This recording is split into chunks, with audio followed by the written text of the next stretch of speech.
Dọ̀bálẹ̀ mi rèé o. Ẹ jẹ́ má bàdà Tóyìn náà. Ẹ jẹ́ má bàdà Tóyìn kúnlẹ̀ ẹ ṣé o. Ọlọ́run máa gbọ́ wọn yín sókè o. Ẹ ṣé o ẹ̀yin mọ́mì wa ẹ̀yin dáàdì wa thank you o. thank Mo God dúpẹ́ lọ́wọ́ yín o. ẹ ṣé o ẹ jẹ́ má bàdà Orí Tóyìn náà. Dọ̀bálẹ̀ mo gbà mo dúpẹ́ lọ́wọ́ yín mo mórí o. Mo mórí tọ́lọ̀ ń ṣe o. Tàbí ké ìwé ilẹ̀ náà lérè o. Mo ti gbà o. Ẹ̀yin tẹ́ dúró tì mí. Ọlọ́run máa wà pẹ̀lú yín o. Ọlọ́run máa dúró tẹ̀yìn náà o. Àmín o. Àti iṣẹ́ yín máa lọ déédéé o. Àmín. Mo gbà bí tẹ̀ ìrora iṣẹ́ máa ń re gbà ń bẹ̀ o. Àmín. Mo iye máa ń re gbà ń bẹ̀ o. Àmín. Bẹ́ẹ̀ ṣe fún mi bí iṣẹ́ tí ń mú owó náà ibẹ̀ ò ní gbẹ o. Àmín. Mo gbàdúrà ọwọ́ yóò ní kàn sàlẹ̀ àpò. Àmín Ọlọ́run àmín. Ọwọ́ yóò ní kàn sàlẹ̀ àpò. Àmín. Nínú ọdún iṣẹ́ ọ̀run máa ṣí fún yín o. Ẹ ṣe lè fún mi iṣẹ́ ọ̀run máa ṣí fún yín orúkọ Jésù Kristi. Ibi tẹ́ ìrora iṣẹ́ máa ń re gbà ń bẹ̀. Àmín. Ẹ ó rí re gbà ń bẹ̀ lórúkọ Jésù àtàwọn ọmọ yín gbogbo wọn máa rí àánú gbà o. Àmín. Wọ́n máa rí àánú gbà o. Nínú ọdún iṣẹ́ yìí náà máa gbé gbọ́ ọpẹ́ máa rẹ́rìn ayọ̀. Ọ Jésù Olúwa wa. Orí Dọ̀bálẹ̀ mo wà mo dúpẹ́ o. Mo dúpẹ́ fún oore tọ́lọ́run ṣe o. Mo lọ ṣe o. Yín yẹ ọpẹ́ yẹ o. Mo dúpẹ́ lọ́wọ́ gbogbo yín pátápátá. Gbogbo ẹ̀yin tẹ́ dúró tì mí. Gbogbo ẹ̀ tẹ́ náwó sí mi gbogbo yín mo dúpẹ́ lọ́wọ́ yín o. Mo dúpẹ́ lọ́wọ́ sísá Bukky Jesse. Ẹ ṣé o, ọwọ́ yín máa ròkè o. Ọwọ́ gbogbo yín pátápátá máa ròkè o. Ó ṣé o. Ìwé àti mọ́mì tó fún mi nílẹ̀. Mo gbàdúrà sẹ́ ọwọ́ yín máa ròkè o. Ọlọ́run máa pèsè fún yín o. Àtàwọn ọmọ yín sẹ́wọ̀n wọn máa ráàánú gbà o. Mo gbàdúrà ibi tẹ́ ìrore sísẹ̀ máa ríre gbà ń bẹ́ẹ̀. Ní orúkọ Jésù Olúwa wa mi. Orí ìkúnlẹ̀ mo wà mo dúpẹ́ o mo mórí o. Ò ṣé o. Ẹ ṣé o. Mo dúpẹ́ lọ́wọ́ gbogbo yín o. Ọlọ́run ní padà lẹ́yìn yín o. Ọlọ́run ní fi yín sílẹ̀ o. Bẹ́ẹ̀ ṣe dúró tì mí ní Ọlọ́run náà ṣe dúró tì yín. Yóò rí bẹ́ẹ̀ lórúkọ Jésù. Ọ̀run máa ṣe fún yín gbogbo yín pátápátá. Ọ Jésù Olúwa wa. Amen. Amen. Ẹ ṣé o. Wọ́n ti gbọ́ yín. Wọ́n ti gbọ́ yín. Yes. Ẹ fi inú dúdú wọn. Ẹ ṣé o. Bẹ́ẹ̀. Ẹ ṣé. Ṣé pé inú yín dùn? Inú mi dùn. Èmi mà lọ lọ́pẹ́ o. Èmi ni o. Èmi lọ lọ́pẹ́ o. Èmi ni o. Ilẹ̀ náà rẹ lè yí. Èmi lọ lọ́pẹ́ o. Èmi náà ni mo di onílé báyìí. Ọlọ́run ṣé o. Ọlọ́run ṣé o. Mo tún di landlord. Ọlọ́run máa ṣe é. Mo máa dúpẹ́ o. Ọlọ́run ṣé. Ìwé ilẹ̀ mi rèé o. Ẹ ṣé o. Ẹ̀yin tẹ́ ó yẹ ẹ̀ka nǹkan tó wà ń bẹ ẹ̀ka nǹkan tó wà ń bẹ. Orúkọ ta ló wà ń bẹ? Orúkọ ta ló wà ń bẹ? Orúkọ mi ló wà ń bẹ. Mi fẹ́ sọ orúkọ bẹ̀. To what? To Gabriel Olúwa Tóyìn Emmanuel.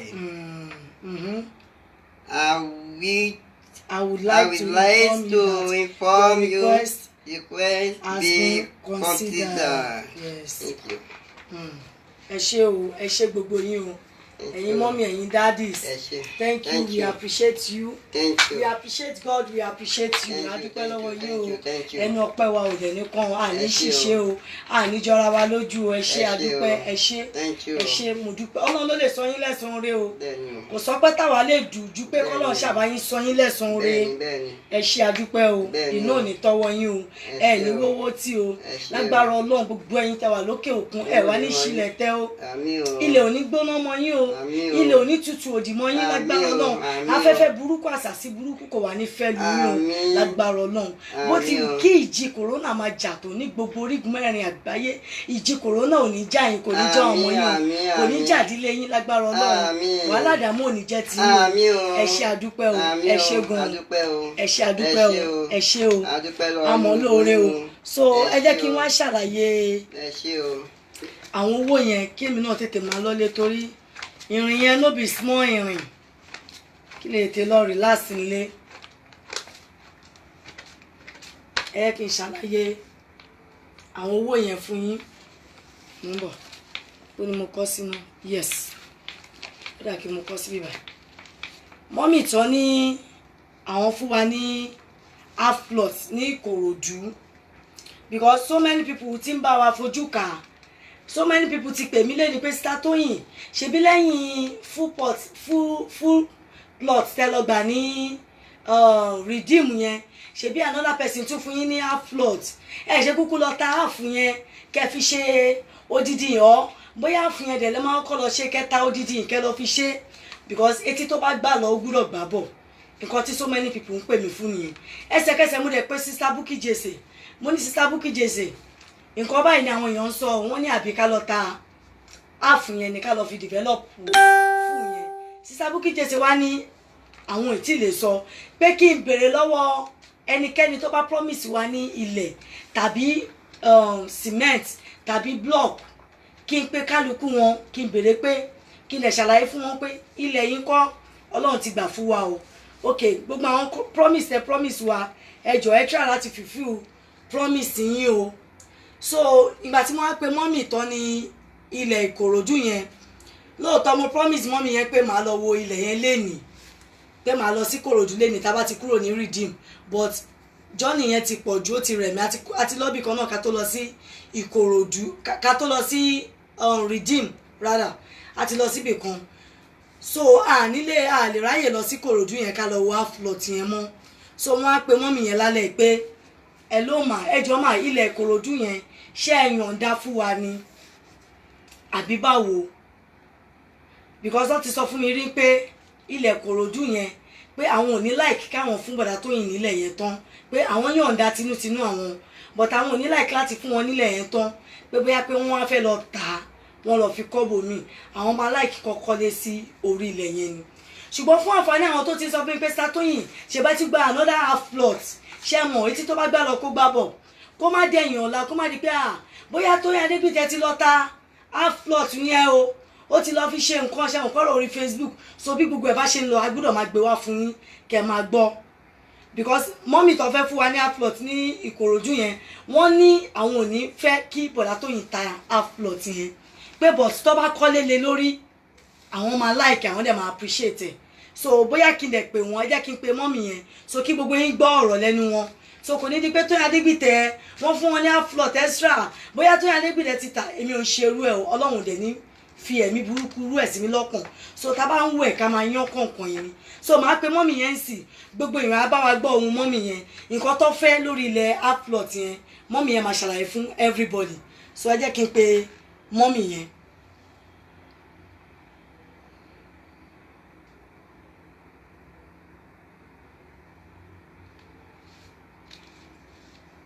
so nǹkan tó bá fẹ́ ká ṣe lórí half plot yẹn ó ti loud jù wọ́n á sọ fún everybody ó ti loud jù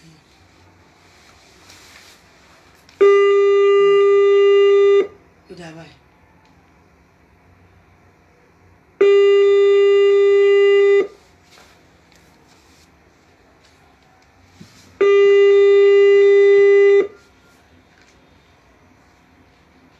bóyá ọ̀dẹ̀ ti sùn. Hello? Hello, Yalaje mi ẹ kálẹ́ mà. Hello, Sister Tóyìn. Ma ẹ kálẹ́ mà Yalaje. Ẹ kálẹ́ o. Yes ma. Speaker lẹ wà ma. Mo ti gbé yín sí speaker ma. Mo ti gbé yín sí speaker ma. Ṣe speaker ọgbọ́n yín dáadáa ni ló lè jẹ́ network. Okay. Ẹ jẹ́ kí n gbẹ́nu síbi speaker. Hello? Mo ti gbé yín sí speaker ma. Hello ma. Ẹ gbé mi sí speaker kò sí wàhálà. Yes ma. Ìbéèrè nípa fẹ́ pè mí. Bẹ́ẹ̀ni ma. Ẹlẹ́ni ẹ fẹ́ pè mí o. Bẹ́ẹ̀ni ma. Bẹ́ẹ̀ni ma. Ó dẹ̀ mọ̀ pé fẹ́ dé òye rẹ pé ẹ bá fẹ́ kí àwọn èèyàn gbọ́. Bẹ́ẹ̀ni èmi ni mo fẹ́ pè yín nítorí pé kí ni àwọn èèyàn ti ń pè mí nípa ilẹ̀ ààfù yẹn ṣẹ̀dẹ̀ mọ̀ lórí Facebook kó máa dẹ̀yìn ọ̀la kó má di pé Tóyìn Adégbìtẹ́ bóyá ó ti lọ ṣe nǹkan kan sí half plot yẹn mo fẹ́ kẹ́ ṣàlàyé interest yín tẹ́ fẹ́ fún wa lórí half plot yẹn mà nǹkan tẹ́ fẹ́ lórí half plot ilẹ̀ tẹ́ fẹ́ fún wa mo fẹ́ kẹ́ bá a ṣàlàyé kí gbogbo ayé gbọ́ mà. Nǹkan tó ṣẹlẹ̀ ni pé half a plot yẹn ṣé mọ̀ pé ẹ̀yin lẹ promise pé ẹ máa lọ wo méjèèjì. Mo dẹ̀ bá àǹtí kan pè sórí show ní nígbà tẹ̀ṣe show yín láti ipe kẹwo ilẹ̀ ti ibi rìdíìmù yẹn kẹwo ti Ìkòròdú kẹwàá choose. But èmi ò ní problem. Èmi kọ́ wò wí pé half a plot yẹn nítorí pé ó jẹ́ Bọ̀dá Tóyìn nìkan pẹ̀lú mọ́mì wọn pé ó máa tètè yára láti tètè kọ fún wọn so that tó jẹ́ àfẹ́ plot ó máa tètè fast lèmi ṣe wò pé ipò ní àfẹ́ plot but ẹbí ó tẹ̀mọ̀ pé ẹ̀kọ́ ti fún wọn ní full plot tẹ́lẹ̀ wọ́n jọ náà àtẹ̀yàn lọ́tẹ̀ ṣe show mo náà wà lẹ́jù mi fi bẹ́ẹ̀ tààràtàrà wo show yẹn mo kọ̀ rí pé ńgbà tí mo pé tó sọ story live ara wọn ara ta mi mo èmi gan sunkún so mo rí pé mo ní half kan lẹ̀ tó lè tètè bá wọn ṣe bọ̀ ńgbà tó sọ pé ẹ máa lọ wo méjèèjì the promise lọ́jọ́ Sunday tí ẹni tó dẹ̀ fẹ́ mú yín lọ́wọ́ lẹ̀ yẹn dẹ̀ wá pè mí pé òun ti wà níbi báyìí báyìí tóun ti ń dúró dè tí kò dẹ̀ wá rí yín mo dẹ̀ wá ń bi iṣẹ́ òun ló fi voice note sílẹ̀ fún yín ìpè ẹni yẹn ń dúró dè níbi báyìí so that kó ba lè easy fún yín but ẹ tí wàá padà sọ fún mi pé ẹ lọ káàkiri ni jẹ́ ilẹ̀ ilé èmi ti sọ fún yín tẹ́lẹ̀ mo fi voice note sílẹ̀ fún yín nítorí pé èmi fẹ́ kí wọ́n kọ́ ni mo dẹ̀ sọ fún yín náà nínú voice note mi pé ìdá wọ́n bá pé ti jìm lọ kọ́kọ́ mú tọ́ni wọn láì tọ́ kọ́kọ́ fẹ́ kọ́ bọ́ ilẹ̀ yẹn wà fún anytime mi ò fẹ́ kọ́ta nítorí pé mo rí bó ṣe sọ fún ìyá wọn ó pa mí lẹ́kún àwọn sọ̀tà òjò ń pa àwọn gbogbo ẹ̀ ń pa wọn so ni mo ṣe wish láti filẹ̀ ẹ̀ lẹ̀ fún wọn. tó bá yẹ pé ìdí náà kọ́ mú èyí tó bá kọ́ mú there is no problem mi ò ní wàhálà. tí ọwọ́ kọ́ mẹ́ tí wọ́n bá ti lówó àkọ́mẹ́ tó bá ìfilẹ̀ ti kò ká pé ìdí náà kọ́ mú anytime tó bá ní owó ọkọ̀ ti kò dùn ìfẹ́ kọ́ tà tí wọ́n bá wà ní redeem ní Monday to Friday tí Ọlọ́run bá bùkún wọn dáadáa wọ́n lè lè kọ́ tí kò dùn kọ́ wá lo weekend níbẹ̀ bọ̀ pé títà yẹn èmi ò fẹ́ ṣe ti gbọ́ ẹ ṣeun. ẹ ṣe gan ni mà ẹ ṣe mà Ọlọ́run apọ̀ yín lé mà ẹ ṣe mà. àmì ojú ẹ kú ṣàtàkùtàkọ Ọlọ́run á pẹ̀lú yín. àmì mà ẹ ṣe mà. so ọ̀rọ̀ lẹ́gbọ́n lẹ́nu mọ́mì tó fún wa ní half plot yẹn because most people wọ́n pè mí lé ní pé Startoyin half yẹn agbọ́pọ́n fún Brother Gabriel ní half again kí ló dé tẹ̀ ta half yẹn kẹ wá lọ da owó half yẹn kẹ dá sí redeem camp yẹn kẹ fi kọ́ bẹ̀ yẹn so ṣẹ́ mọ̀ àwọn tó dẹ̀ ń pè mí yìí àwọn èèyàn ní kí n sọ aburú kó máa dé èèyàn ọ̀la kó máa ní bẹ́ẹ̀ Startoyin ti lọ́gbọ́n lọ gba ilẹ̀ yẹn ni mo ṣe pé mọ́mì yìí pé kọjọ mo máa ní láti gbọ́ ọ̀rọ̀ lẹ́nu wọn ní alẹ́ yìí pé màá dẹ̀ appreciate tó bá dẹ̀ lè call in tí bá pè wọ́n tó bá lè pick ẹ̀ máa appreciate so òun ni ẹgbọ́n yẹn o mọ́mì tó fún wa ní half plot ní àwọn yọ̀ǹda half plot yẹn fún Brother Toyin tọkàntọkàn wọn làwọn yọ̀ǹda tinútinú àwọn fún Brother Toyin látara condition wọn àti condition mọ́mì wọn tó sọ àwọn yọ̀ǹda half plot tó wà ní Ìkòròdú yẹn fún Brother Toyin ṣùgbọ́n tó wá wà bẹ́ẹ̀ ni pé àwọn ò fẹ́ kí Brother Toyin ta ilẹ̀ half plot yẹn ṣùgbọ́n tó wà bẹ́ẹ̀ nìyẹn wọ́n ní àwọn fẹ́ kí Brother Toyin kọ́lé sórí ilẹ̀ half plot yẹn ni so kò sí nǹkan tọ́lọ́run ò lè ṣe ọba tí ń fi ni dára ayọ̀ ní kọ́lọ́run bá fi gbogbo wa dára rè tí a bá kọ́ bẹ̀ yẹn kọ́lọ́run kó bá wa ṣe torí àgbọ́dọ̀ ní kọ́lọ́run kó fún wa ṣe abániṣe lọ́lọ́run ọba kọ́lọ́run kó bá wa ṣe ni tá a bá kọ́ bẹ̀ yẹn tán tí owó bá ṣẹ́kù á lọ bá wọn dà sórí half plot yẹn ṣùgbọ́n tá a bá kọ́ bẹ̀ yẹn tán tí owó bá ṣẹ́kù nídàkejì á jẹ́ pé half plot yẹn kọ́ ó sì máa wà ńlẹ̀ nìyẹn so gbogbo nǹkan tá a bá ń ṣe ká máa ṣe ní transparent kí gbogbo ayé máa gbọ́ so ìyẹn ti lọ bẹ́ẹ̀ yẹn then àwọn kan náà tún promise wa ní 500 blocks mọ́mì kan promise wa ní 500 blocks wọ́n ní tá bá ti dórí ilẹ̀ yẹn àwọn promise wa ní 500 blocks dáàdì kan náà promise wa ní 500 blocks then mo dẹ̀ pé dáàdì àti mọ́mì yẹn wọn ò gbé call bóyá wọn àbí iṣẹ́ ọ̀hún máa ṣe 1 or 2 things but later ìkànnì wọn padà pè mí mọ́mì yẹn padà pè mí pé àwọn wà níbi iṣẹ́ ń gbà yẹn pé anytime tá bá ti ready láti lọ sórí ilẹ̀ yẹn wọ́n níjọ́ ọ̀la fẹ́ lọ mo níjọ́ Friday lágbára Ọlọ́run mo máa lọ síbẹ̀ so wọ́n ní tá bá ti lọ sórí ilẹ̀ yẹn níjọ́ Friday tá bá ti débẹ̀ mọ́mì tó promise wa ní 500 blocks yẹn wọ́n ní kí n fún wọn ní account number àwọn tó bá ń ta block ń bẹ̀ pé account number wọn ni àwọn máa sanwó sí direct so mọ́mì wa ẹ ṣé mà so mọ́mì tó dẹ̀ fún wa nílẹ̀ yìí náà ọpẹ́ ló yọ Ọlọ́run ọpẹ́ yẹyìn o ó tó ká dúpẹ́ ọ̀tá bá ní ká sọ̀rọ̀ 5 hours in fact a ṣe wọn máa dúpẹ́ lọ Ọlọ́run lọ́ba lọ́lọ́run tó máa bá a san yín lẹ́san rẹ̀ àti gbogbo yín lápapọ̀ Ọlọ́run lọ́ba tí ń san ẹ̀dá lẹ́san rẹ̀ Ọlọ́run ló máa bá a san yín lẹ́san rẹ̀ so kò jẹ́ bó ṣe jẹ́ mo pèèyàn méjì èèyàn kan lọ pick up the second person bóyá wọ́n wà níbi iṣẹ́ ṣe mọ̀ wọ́n lè busy tàbí wọ́n máa ṣe nǹkan kan ni wọ́n ṣe pick up bóyá later wọ́n sì lè pè mí padà then dáàdì kan báyìí náà dẹ̀ wọnú inbox ni àwọn ò tiẹ̀ pè sórí show wọ́n ní àwọn promise wa ní another 500 blocks so but wọ́n ti fún wa lówó wọn dẹ̀ ti rà fún wa o but bó bá ṣe ń rà fún wa náà àti wọn padà wá sọ pé àwọn tó promise wa náà wọ́n ti rà fún wa o so a gbọ́dọ̀ jẹ́ kẹ́ máa mọ bó ṣe ń lọ torí bó ṣe ń lọ lètò mọ́mì kan báyìí náà ti wọnú ó bá mi sọ̀rọ̀ lórí WhatsApp wọ́n tún ní àwọn promise wa ní cement pé tá a bá débẹ̀ pé tá a bá ti débẹ̀ a máa gba account number àwọn tó ta cement a máa fowó síbẹ̀ so gbogbo wọn ti promise wa pé tá a bá débẹ̀ kò sẹ́ni tó ti kówó lé wa lọ́wọ́ o gbogbo wọn sì promise pé tá a bá débẹ̀ ni promise everybody then kí ni mo tún fẹ́ sọ o then níjọ́ Friday bí nǹkan bí 4:00 in the evening àwọn bank ti close ẹni ọlọ́run kan silent washer ni wọ́n ní ká má darúkọ wọ́n send $250 sínú account Mr. Gabriel so luckily a dẹ̀ wà ní báǹkì ńgbà yẹn wọ́n send $250 sínú account Mr. Gabriel so mo lè lọ fi hàn wọ́n ní báǹkì ẹ ṣàlàyé nǹkan tó sọ fún wa. ṣàlàyé ẹ̀sán wọn sọ pé ká wá pé national ID card ní la lè fi gbà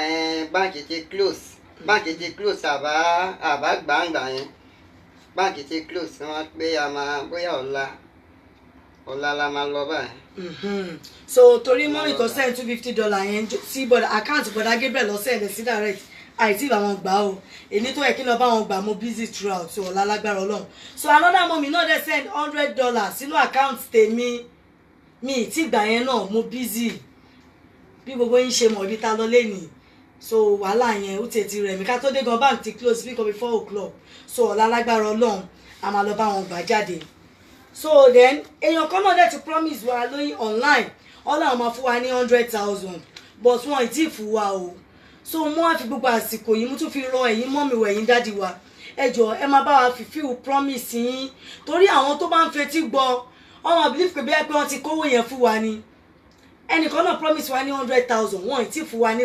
$1 ń bẹ o Ọlọ́run á dẹ̀ máa ràn yín lọ́wọ́ bóyá ẹ dẹ̀ fẹ́ ká débi ilẹ̀ yẹn náà kẹ́ tó fún wa ni but ó yẹ kí n fi yé gbogbo èèyàn pé ẹ ì tí fún wa o kó má dàbẹ̀ pé káwọn míì torí kó má máa ṣí sí wa lọ́wọ́ pé ọ ti fún wa wọn ì tí fún wa o sísá mi kọ́ wáyé náà dẹ̀ promise wa ní 1 million àwọn náà ì tí fún wa o bóyá àwọn náà fẹ́ ká dórí ilẹ̀ yẹn náà kó tó ṣe send ẹ̀ sí wa ní 1 million àwọn náà promise wa but wọn ì tí fún wa o because etí tó bá gbà lọ kó máa gbọ́ àbọ̀ o tàbá dẹ̀ ń wẹ̀ ká máa yan kọ̀ọ̀kan ìní o so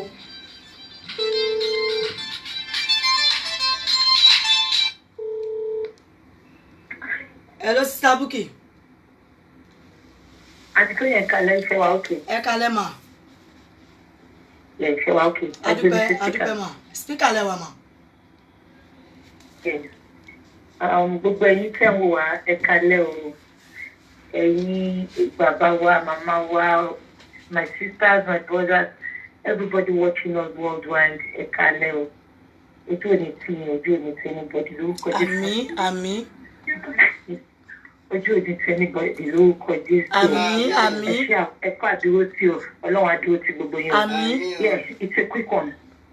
mo wà ń bí iṣẹ́ bọ̀ I just have to mo ń yọ kíní ẹ̀ wò ni mo sáré excuse ara mẹ́sìn láti wá sọ̀rọ̀ mi. Yes. Mọ́mí tó fún wa ní half plot yẹn. Ẹ jọ̀ọ́ bó fẹ́ ta bá ń sọ̀rọ̀ ká máa là because etí tó bá gbà lọ kò ní gbà bọ̀. Ṣé ti yẹ yín? Mọ́mí tó fẹ́ fún wa ní half plot. Okay ma, wọ́n gbọ́ yín ma. Ẹ ṣe àdúpẹ́ mà. Yes ma. Ọlọ́run á lànà fún yín mà. Àmín. Ẹ jọ̀ọ́ mà ṣé lè fún wa ní ìwé ilẹ̀ yẹn kí gbogbo ayé lè pẹ́ ti fún wa mà. Ẹ kàn sọ ni ẹ fún wa.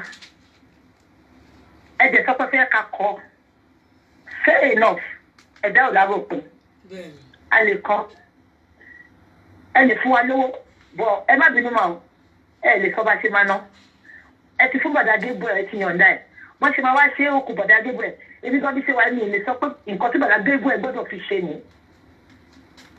ẹni tó fún wa ní the first land the next day ó ti ní ká lọ gbà wọlé because etí tó gbà lọ kò ní gbà bọ̀ ọmọ náà ti gbalẹ̀ o bí a ti tóyìn àdúgbò kì í ti talẹ̀ o ẹjọ́ máa ṣẹlẹ̀ fún wa níwèé lẹ̀ yẹn kó tiẹ̀ wà lọ́wọ́ wa kàmẹ́ ti fún wa ẹ kàn ń fẹnu sọ ni ẹ sọ pé tẹ bá ti rẹ́dì anytime ilẹ̀ wà ń bẹ̀ ẹ ti sọ gbogbo ayé ti gbọ́ mà á ní ṣòro sí mà ẹjọ́ ẹ fún wa níwèé lẹ̀ yẹn bóyá wá fẹ́ kọ́ o bóyá àgbàdo gbogbo ẹ fi ṣe fún poultry ni o bóyá fẹ́ fún màmá wọn ni o èmi fi hàn pé ẹ bá fún mi lówó ẹ lè sọ bí ṣe máa náwó yẹn ẹ tó bá ẹ ṣe tán mà wípé gégébó kọ yẹn eléyìí ta ìwà lẹ́nu ẹ̀gán ayélujára náà ni ìkéde ẹ̀yẹ fún wẹ́wù lẹ́yìn ká gbé lébọ̀dá tó yìn lọ́wọ́ nǹkan tó bá fẹ́ ti ṣe lọ́jọ́ adú àdúgbò yẹn ẹ̀yìn tẹ̀ ń gbọ́ mi ẹ lè mú wẹ̀lẹ̀ dání mà kí wọ́n sọ pé tó bá ti rẹ́dì ilẹ̀ wà ń bẹ̀ àmọ́ mi à lè ṣe bẹ́ẹ̀ ma orí social media náà gbogbo ayé lówó wà because tá a bá rí ní pé mọ́ wá ní àwọn ti balẹ̀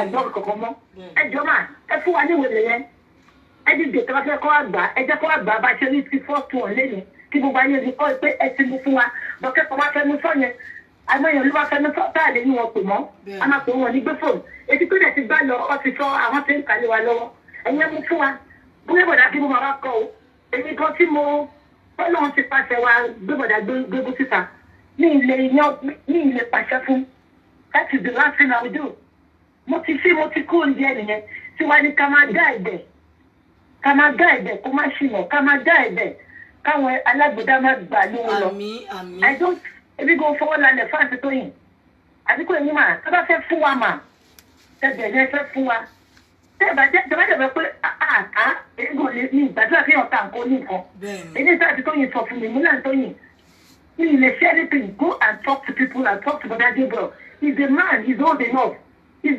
40 or almost 40 I can't decide for him nǹkan tó dé ló dé tàbí káwá wò mí ẹgbẹ́ bọ̀dá tóyìn ti wà ló ti fẹ́yàwó ti níyàwó ti ń pàṣẹ the fact pàṣẹ ọ̀pẹ wọ́n sọ pé ká máa yàn kọ́lé I don't do that èmi máa ń consider nǹkan tí má lè gbà ní àdúgbò yẹn máa tó mọ́bí tó fẹ́ fún wa ní àṣẹ plot wa orí ìkúnlẹ̀ ni mo wà o àdúgbò yẹn máa ẹ jẹ́ ká gbàwé yẹn dání kí gbogbo ayé rẹ̀ ti fún wa mà àwa tọ́jú ẹ̀ ẹ fi tó kúnlẹ̀ mà nǹkan tó bá máa ṣe sí ẹ̀yìn sílẹ̀ ẹ ti fún wa ẹ ti yànjẹ́ ẹ fún wa ẹ má wọrí mo fẹ́ kẹ́kọ̀ọ́ ó gbọ́dọ̀ kọ́ ni kókó fi rent mọ́mì ó wò mí náà tí má pẹ́lẹ́ fún bọ̀dá tó yẹ sí Banana Island ó wò mí náà ṣùgbọ́n kọ́ ló ń pèsè mi àbẹ̀wò ra wa pẹ̀ ọ̀tẹ̀ yẹn fún àwọn olè yẹn kí gbogbo ayé bá wa rí pé a ti gbà ẹ kàn má fẹ́ mi sọ lórí afẹ́fẹ́ náà ẹ jọba ẹ má sọ pé ilẹ̀ wà ń bẹ̀ ẹ̀ mú fún wa so it's not our own until you give it to us àdúgbò yìí mà ẹ ṣe mà ọlọ́wà pèsè fún yín. àmín. number 2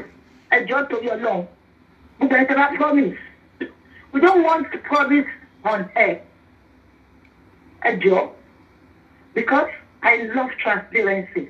Exactly. Anything that's doing about this so no matter what ẹjọ́ kàkẹ́ lọ sọ ní ètì mo ètì pọ̀lú kọ́lọ́kẹ́ ọ̀ máa pàǹkọ́ àlékò ọ máa lè àkáǹtì fún ọ I get it in my life I love transparency ẹjọ́ ẹni tó bá ti promise 1% ti sọ lórí afẹ́fẹ́ ẹ bá wa mú ṣẹ ní ìrìnlẹ̀ ètò ti sọ lórí afẹ́fẹ́ because ẹ láwọn kan wà ń bẹ̀ yẹn wọn wá contribute anything wọn ọ̀tí ẹ̀ wá comment gan ọkọ̀ wa jókòó sórí ibẹ̀ wọ́n bá wa calculate gbogbo nǹkan tẹ̀ ń pè wọlé tẹ̀ ń sọ yẹn. bẹ́ẹ̀ni o. àdínkù yìí so ẹ jọ́ torí ọlọ́run èyí tẹ promise wa ní blogs events and everything tẹ promise wa ní owó pé tàbá ti nílẹ̀ ilẹ̀ ti rẹ́dì lágbára ọlọ́run by next week ó pẹ́ jù wọ́n máa bẹ̀rẹ̀ iṣẹ́ lórí ibẹ̀ yẹn because ibi gan wa ti ń pẹ́ lórí kíní jù àdínkù yìí wọ́n máa bẹ̀rẹ̀ iṣẹ́ lórí ibẹ̀ yẹn you will see the progress as it grows as we go along so ẹ jọ wẹ ẹ promise wa ní sọ ma ti ròyìn àgbà náà ní wọbẹ ẹ jọ bá wa fòfin ẹ tó bá pè mí ẹ jọ bá wa gbé aago ẹ jọ ń fi ọlọ́run tẹ bá dẹ̀ bá pẹ́ fún wa náà tẹ́ bá ti fún wa náà á fi ṣe dà ó wù yín ni but a máa wá sórí afẹ́fẹ́ a máa wá sọ fún gbogbo ọmọ nàìjíríà pé wọn ò tí ì fún wa o á ti fi wọn gbé o because wọ́n ti gbọ́ pé ti fún wa a jẹ̀ ti kà mọ́ ọ̀kọ́ tẹ́tẹ́ fún wa but tá a bá wá padà wá fún wọn lábọ̀ tọ́wọ́ pé iṣẹ́ ayé là ń ṣe kò ṣe fẹ́ búkì kò ṣe fẹ́ tóyìn gbogbo ayé gbogbo ojú ló wà lórí ara bọ̀dá tóyìn gbogbo ojú ló wà lórí nǹkan tá à ń ṣe fún wọn so we have to be transparent to the world if you are not transparent àwọn tó mọ́wó jáde tó fún wa ń kan àwọn tó ń support wa báwo pé lè làwọn ilé ìyá dípò yẹn so please for God's sake ẹ jọ ẹ bá àtìrílẹ̀ yẹn sìn gbogbo alátìrílẹ̀ yẹn we need to start doing something on it so ẹ jọ please ẹ jọ torí Ọlọ́run ẹ jọ o ẹ ṣe ilé àtọ̀nà yín á tòrò lórúkọ Jésù gbogbo ní amóore o ẹ ṣe o Ọlọ́run ní báyìí lórúkọ jẹ́ o gbogbo ìdẹ̀ tí mú àgbà náà ò ní wọlé lórúkọ Jésù ṣé kí ni ẹ ṣe mo dúpẹ́ God bless you àti ìmọ̀ abá yín sọ̀rọ̀ later. All right, Sabuki. All right, ẹ ṣé mà. Ẹ ṣé mà. Ọ̀rọ̀ ní Sister Bukky sọ yẹn o. A lè nítorí àwíjàre kí tó tán lẹ́nu. Ọ̀rọ̀ lọ́sọ o. Torí tí tó bá gbá lọ gbúdọ̀ gbà bọ̀. Nǹkan tó ṣẹlẹ̀ lẹ́ni ni mo sọ síta yẹn. Wọ́n ti ń pè mí. Hello sis. Ilẹ̀ aflot yẹn kọ́. Ẹ ṣe kúkú ta kẹ́ lọ bá wọn fi kọ́. Ṣé mọ̀? Ilẹ̀ yóò dẹ̀ tí tẹ̀ wá lọ́wọ́. So gbogbo ẹ̀ lágbúdọ̀ máa sọ bó bá ṣe ń lọ. Torí ẹni tó ní ẹ ṣe kúkú ta kẹ́ fi kún yìí tẹ́ fẹ́ kọ́ yìí wọ́n ti ṣílé wa lọ́wọ́ nìyẹn wọ́n ti believe pé wọ́n ti fún wa ń wele yẹn nìyẹn gbogbo believe wọn ni pé wọ́n ti yànjẹ fún wa.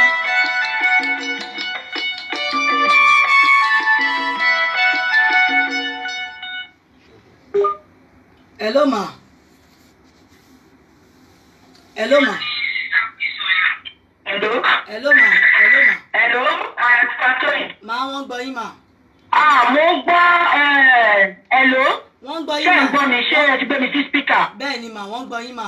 Èmi ò ṣe audio kìíní kan tó ń pè omi ìjẹ́ sínú fákàtì o. Èyí tí Bukky Jesse ń sọ yẹn kò ṣe ọ̀rọ̀ mi. Àṣọ yẹn máa gbọ́ dáadáa. Mo ẹni tí ó fẹ́ fi lẹ̀ ràn yín. Ẹ̀yin lẹ̀ lọ lẹ́nìí. Ẹ sọ fún mi ní àná Sunday. Mo fún yín nọ́mbà ẹni yẹn. Ibùdó mo wà ń bíṣẹ́ mi, ẹni yẹn ti fi voice note sílẹ̀ fún mi. Ó sọ wípé kẹba lè má ṣe ọ̀nà. Òun ti lọ dúró síbi tí òun máa ti mú yín. Àti pé mọ́tò lẹ̀ ń gbé bọ̀. So kí Bukky Jesse má ta sí mi rárá. Ipe wọn fún wọn ilẹ̀ tó fẹ́ fún wọn yẹn. Ipe wọn ríwe ilẹ̀. Ṣé kí ló wọ ilẹ̀ ni? Àbí ẹ ti débẹ̀? Àbẹ́ tí ilẹ̀ wà ní ìcháàjì. Tí ó wà tí ó fẹ́ mú yín tó wà ní ìcháàjì ilẹ̀ yẹn. Ṣé ẹ ti débẹ̀? Ẹ ti bẹ̀rẹ̀ wẹlẹ̀ kò fún wọn ni. Èmi ò láti gbogbo tí Bukky Jesse sọ yẹn. Ẹjọ́ mi ò fẹ́ involve nínú fracas rárá. Ó máa drag me into the fracas. Èyí tó ń sọ ó ti dàbí fracas. Ó ń sọ bẹ́ẹ̀ ni pé ṣé wọ́n wọ̀ mí gọ́gọ́gọ́gọ́gọ́. Mo yọ̀ǹda mi ò mọ̀ pé ti fún wàyẹn nílẹ̀ tẹ́lẹ̀tẹ́lẹ̀ mi ò mọ̀. Tí bá wọ̀ mi ò ní fún wọn nílẹ̀ mo lè fún wọn ní nǹkan míì. Tó ti yẹ yín sìn. Bàbá yẹn wá sọ yẹn yẹ promise ọjọ́ Sunday mo pè yín mo try mo fi voice note play fún àtẹ̀sí online. Mi ò ṣe audio kìíní kan o. Ẹjọ́ sọ ìṣọ̀ Ọlọ́run mi ò fẹ́ wàhálà kọ́ pé bóyá ó máa ní wàhálà nú ẹ lè filẹ̀ sílẹ̀. Mo fi voice note sílẹ̀ fún yín ẹni tó fẹ́ filẹ̀ ràn yín kan tún dà mí láàmú mo wà á fiṣẹ́ mi. Mo sọ pé kó má wọ̀ ẹ máa wá ẹ sọ pé ẹ máa wo bí méjèèjì lọ́jọ́ Monday ẹ máa choose. Ẹ wọ́n lè ti choose ẹyọ kan mi mọ̀ pé ẹyọ kan ti fún wọn nílẹ̀ tẹ́lẹ̀ náà tí báwọn mi ò ní fún wọn nílẹ̀ náà. Màá kúkú donate nǹkan míì. Èwo wá ní kó máa bẹ̀ sí máa jà ọ̀ sílẹ̀. Ipe wọ́n kàn fẹnu sọ ni. Ta ló fẹnu sọ? Ẹjọ́ o. Èmi ò fẹ́ wàhálà o. Mi ò fẹ́ wàhálà. Ẹ bá mi sọ bí ẹjọ́ tó ń sọ náà. Àti tó yẹn náà mọ̀. Nípa à ń pè yín. Tábàgẹ́tì yà á fi voice note sílẹ̀. Ẹ máa sọ fún wọn náà. Àbẹ́ òjò ṣe ń dọ̀tí ẹni tó ń ṣe ìtọ́kùn náà. Ẹ má yẹ kó dọ̀ sílẹ̀ fún mi rárá mi ṣọmọdé. Ẹ má bínú. Ẹ ní sùúrù mà. Yálàjẹ. Hello mà. Mi ò bíbọ́ sọ̀rọ̀ ó ti pọ̀jù ó sọ̀rọ̀ ẹni bó ti mọ̀ mí àbó ti mí mi. Èmi ò mọ̀ nǹkan tó ṣe ṣó ń gbà yẹn mò ń ṣe oúnjẹ ojú náà lè jò mí mọ̀ pé ti fún bàbá yẹn nílẹ̀. Tí bá wọ̀ ti fún bàbá yẹn nílẹ̀ màá fún bàbá yẹn ní nǹkan mi. So audio kìíní kan lè promise bẹ́ẹ̀ ni pé ẹ máa lọ wo ilẹ̀ mo rí ṣó tó ṣe mo sọ fún yín mo ní pé ó ti ṣe ṣó yẹn kọjá kí tó bá pàdé wípé ilẹ̀ kò dùn yẹn pé kí ló fẹ́ fi ṣe pé òun máa fi ṣe pé àǹtí tó ìlú máa decide. Mo jẹ́ ní lọ́wọ́ mo ọ̀pọ̀ ti fún bọ̀dá yẹn nílẹ̀ ni mi ò ní fún wọn nílẹ̀ tó bá lè kọ́ méjì mi ò fẹ́ kọ́ talẹ̀ mi that is it mo lè fún wọn ní nǹkan mi ká ní bóyá ìfẹ́ yẹn lábẹ́ bí ilẹ̀ redeem ló fẹ́ ẹ̀wọ̀n méjì ẹ̀ẹ́dì kan náà ẹ̀wọ̀n méjì mo ṣáà ìdíjọ́ ti ṣe ṣóò lẹ́ni ti redeem. Yálàjẹ má bínú ẹ ní sùúrù fún wa Yálàjẹ ẹ ní sùúrù mo fi ànábì Muhammad bẹ̀yìn sallallahu alaihi wasallam ẹ ní sùúrù fún wa. Sister Bukky Jesse náà mọ̀ yín rí ti tẹ́lẹ̀ báwo ló ṣe fẹ́ wá bá yín jà wọ́n mọ who is who. Wàláì tàláì wọn ò mọ̀ yín wàláì tàláì wọn ò mọ̀ who is who ẹ ní sùúrù. Èṣù lélẹ́yìn Ọlọ́run mà ní jẹ́ kéṣù ṣẹlẹ̀. Ẹ má bínú wàláì wọn ò mọ̀ yín rí àwọn ẹ ní sùúrù. Yálàjẹ ẹ ní sùúrù fún wa mo fẹ́ kẹ́ mọ̀ wọn kan pé Sister Bukky Jesse ò mọ who is who ẹni tó fẹ́ fún wa nílẹ̀ ṣẹ́gbọ́n Yálájé mo fẹ́ kẹ́ mọ̀ pé Sister Bukky Jesse ò mọ who is who mo fẹ́ kẹ́ mẹ́yọ̀ kan yẹn so ẹ má tètè ronú pé bóyá pé wọ́n ń bu yín wọn ò mọ̀ yín báwo ló ṣe fẹ́ bu yín Ọlọ́run wọn ò mọ̀ yín. Bukky Jesse mo ti bá comment ẹjọ́ Bukky Jesse ó mo ti bá comment. ó dẹ̀ má bínú ó dẹ̀ má bínú ẹ má bínú mà. Hello Sister Bukky. àti tóyìn ṣe wà lórí speaker. bẹ́ẹ̀ ni màá wà lórí speaker. Sister Bukky ẹni sùúrù wọ́n ti ń sọ̀rọ̀ ẹjọ́ torí Ọlọ́run ẹni sùúrù. ní ìmọ̀ ẹni tó ń sọ̀rọ̀ yìí. ó náà mo sọ fún ọ pé ẹ mọ̀ wọ́n rí i ẹ ṣàbà mi fi sùúrù tó ẹjọ́. ẹ dákẹ́ ẹjọ́ àti tóyìn please ẹjọ́ ohun yìí lẹ pè wọlé please èèyàn ló fún wa lódìdí lẹ̀ ó fún wa níwèé ilẹ̀ náà ẹsẹ̀kẹsẹ̀ ló ti pè mí jọ́yìn ó ti fún mi nọ́mbà ó ti fún wa connection èwo ni kọ́ wa lọ́wọ́ lẹ̀ ká tó gbà wọlé ní let's be real èwo ni kẹsàn án kẹjọ kò fìtẹ́ ní Bukky ti mọ̀ yín rí mi ìmọ̀ gbogbo yín ìtura mo ṣe àbọ̀ ẹ̀bẹ̀ yín ti máa pè mi ìmọ̀ yín rí mi àti tóyìn kí ni máa sọ fún yín ẹ bá ní àti Bukky ẹ̀kọ́ máa ní ẹ lọ bá wọn sọ̀rọ̀ I don't want to know I am so busy. ẹjọ́ ẹ bá mi fi sùúrù ṣe Sister Bukky ẹjọ́ ẹ bá mi fi sùúrù ṣe ẹjọ́. End that chat. Okay. End. Ẹ tí wọ́n fẹ́ mọ̀ wá lọ́wọ́ kọ́ pé no more chat we know nobody anything àwọn tó fún wa ní nǹkan mo ní contact wọn màmá bá wọn tọ̀ ẹ tí wọ́n fẹ́ fún wa kọ́kọ́ pé end that chat please ọmọ bó ti bẹ pọ́nà tó wọ́n ti sọ̀kọ́ ìdí fákàtúwà end it now please.